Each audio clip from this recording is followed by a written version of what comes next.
Let's move on to geometry. So we're continuing to grow the primitives that are recognized within as geometric constructs. And geometry has always had this sort of fairly direct relationship with graphics. That most things that are geometric you can imagine looking at, and things that you look at like circles and discs and polygons mostly kind of represent something spatial. Adding to that, we've got filled curve and Bezier curve type options. So those have existed for a long time in the system as graphics. So I can make a picture of that. In this case, it's a particular glyph from a font, but that hasn't been something that I understood as a geometric region, and now it is. The key thing is that geometry is our way of describing the real world to other kinds of calculations. Now, since the filled curves and Bezier curves were really invented for engineering industry to do things like describe the curvature of bodywork on a car without breaking into straight line segments, what this is really doing is helping to join up the world of geometric computations with the world of CAD systems. So it's all very well to be able to import something from a CAD system, but if you can't actually compute with it, then what's the point? And this is filling out one of those large components that missing before of all of those primitives. Now, one other thing in the geometry space, if I dare try and do it, is that we're joining the geometry space up with molecule. So we've got these chemistry frameworks to be able to compute things like the 3D bond angles of this kind of thing.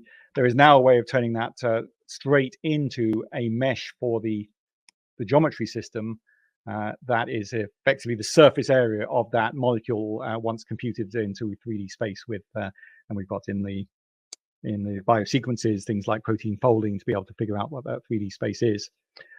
Now, what surface means depends on the physics and engineering that you're trying to do. So this is, while it's got a default option of just make a mesh out of that, there's a lot of controls over that. I can give some kind of method controls and levels of parameterization. So here I'm having a version of that molecule that is kind of taking a much broader view of where the perimeter of that is. But that's now in the geometry space. So hopefully if things are working here, I can work out the volume of that molecule in whatever the coordinate system is. I could find the nearest point in 3D space, or I could integrate some function over that within the shape of the geometry. But I'm going to skip that and show the more exciting example by moving on to PDE modeling. So within the PDE space, we built a very nice finite element system for being able to model fairly arbitrary partial differential equations. And that continues to get under the hood improvements. But one of the things we've been building out for some years now is a symbolic language that sits on top of that, that elevates you above having to describe all of the details of the exact partial differential equation that represents Stokes flow or stress modeling in elastic materials and all of these things. You can just talk about the thing in terms of sort of physical world descriptors. And one of the new to the collection now is a collection of improvements to magnetic and some new magnetostatic modeling components.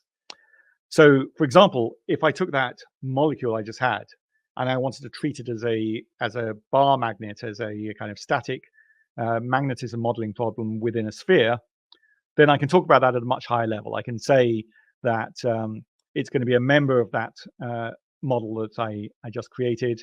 It's a magnetostato potential conditions, so some boundary conditions on it.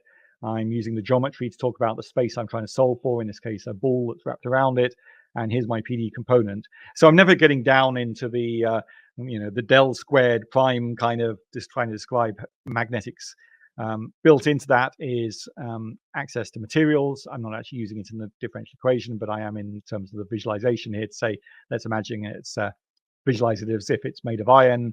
And here now is that exotically computed geometry shape that came out of the chemistry bond angle calculations. And I'm treating that surface area as a bar magnet and just simply solving the static magnetism that the flux that would form around that erratic shape. So it's being able to, this whole geometry framework is about being able to move smoothly from the world of kind of describing things or discovering shapes through to the world with calculating them in a seamless way as possible.